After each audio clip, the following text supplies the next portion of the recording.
It is our living history. A simple ride to work is also a ride back in time. A New Orleans original many of us take for granted.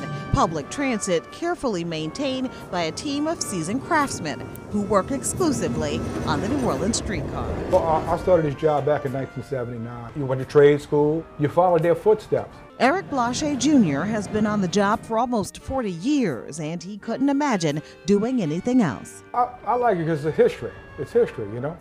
The first streetcar debuted in the 1830s as a way to get to and from New Orleans and what was then the city of Carrollton. Thus, the St. Charles streetcar line was born. The first streetcars operated on steam engines. After the Civil War, the cars were horse-drawn. In the late 1800s, electricity powered the streetcars, and it still does today. But the upkeep required to keep the old-school transportation running is anything but run-of-the-mill. Pretty much everything's manufactured at the Carrollton shop. The seats are imported mahogany from Honduras. We mill the part. It takes like 52 steps to make a seat. The fixtures are still made of brass and replacement parts, all made by hand. Number one, we can't buy the parts. Number two is they 1923 vintage cars. So it's very important what we do here, that we maintain the standards that was taught to us or that was handed down from person to person. The Carrollton station is a streetcar workshop of sorts with several different departments, each with specific craftsmen. My job over here is to make repairs to those components that go bad. This is some of the original parts. The latest patent they had on it was in 1905. A simple switch and it will trip the circuit breaker, opening the circuit, killing the car, thereby making everything pretty safe. And this is how he's controlling the speed of the streetcar. And it's just simply adding and subtracting resistance to make the car move faster or slower. Kind of look kind of archaic, huh? But it still works. And we add and subtract resistance via these knife switches that we throw in and out. Other streetcar lines in the city are more modern, but the St. Charles streetcar line is on the National Register of Historic Places. To maintain a piece of history, it does give us a certain amount of pride. And we're actually keeping up a part of history of New Orleans and the world. It is our original electric car that takes lots of manpower to keep running. The St. Charles Avenue streetcar passes under hundreds of live oak trees, trees that have likely seen more of the city's history than any of us. This is our native live oak tree, genetically designed to live 200 or 300 years. Each tree, to me, looks different. So every time you look at a live oak, you don't see that same limb structure, pattern, that same image.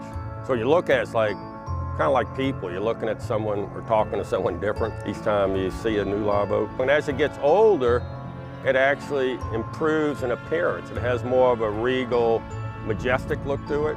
The stately homes and neatly manicured lawns on the avenue are the backdrop to the majestic army of live oaks standing at attention, all while capturing ours. But the daunting task of maintaining a 300-year-old city runs deep, often underground, and progress could put the historic oaks in jeopardy. Yeah, there's all kind of progress out there. Infrastructure, that'd be water, sewer, drainage. The main threat to any tree would be ground disturbance. Filling over the root system, changing the drainage pattern, cutting roots, putting concrete impermeable surfaces over the root system. Luckily, the live oaks are resilient, and the trees make adjustments to any adverse conditions that threaten their survival. It's extremely resilient. I don't know if you notice the roots are more evident on this side, and the tree will actually respond. So if it's getting pulled in one direction, it will produce more roots to anchor it and compensate. All the large, mature live oaks you see growing on the avenue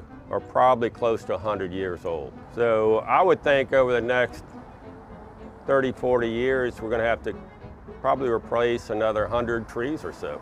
And if these limbs could talk, they would tell the stories of days gone by.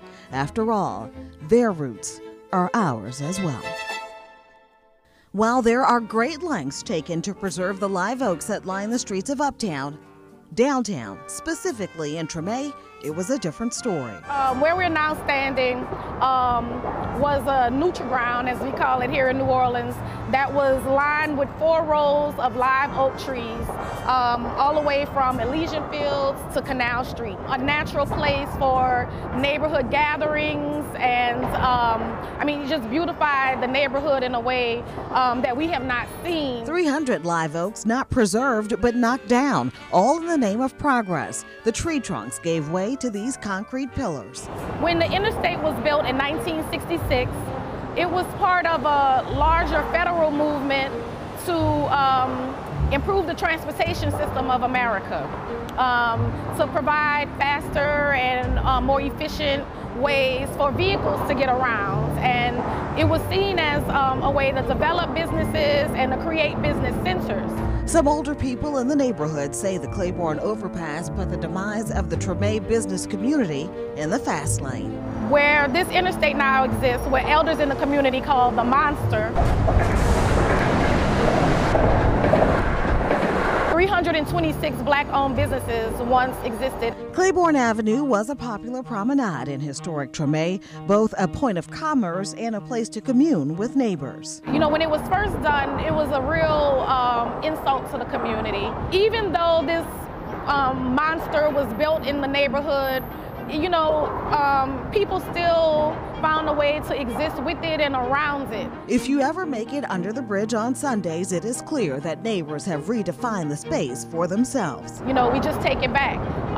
With our feet, with our music, with our art, we reclaim it. We want to transform this space that has led to the disinvestment of actually the biggest black-owned commercial corridor in the southeast region. And how do we revive that? By making use of what we have. There was talk of trying to get the overpass torn down. Now folks in the community have worked together to develop a plan to build the area back up. I know it's hard to imagine how this could be made into something that's beautiful. We created a vision. There'll be lots of art here, there'll be lots of green, lots of trees, the kinds of structures that lead to great public space. A grassroots-driven effort, what Treme neighbors want for their own community to deal with the so-called monster in their neighborhood. So this project is an effort to tame the beast. And like the live oaks, those who really love New Orleans know it means being able to adapt to whatever we are confronted with. We bear the scars of a 300-year-old city, but there is beauty in our imperfections. There's an ever-present opportunity to do better, be better than we've ever been. We are the stewards of a rich culture. We are the protectors of centuries of tradition. It is up to us to create the kind of future for our children that so many fought so hard for. We can still hold on to all that is original, preserve generational family legacies, and yes, even what's old can become new again, all while still looking forward and embracing new technologies and economies of the future. We can keep up with our contemporaries and maintain that historic charm that makes us a world-class city. While we may not always agree on what progress looks like, somehow we always manage to come together to do what it takes to preserve our unique way of life. It is a delicate balance, one that we have been working to perfect over the last 3 centuries, holding on to our history while continuing to remain relevant. It has always been our story and still is, as New Orleans is making 300.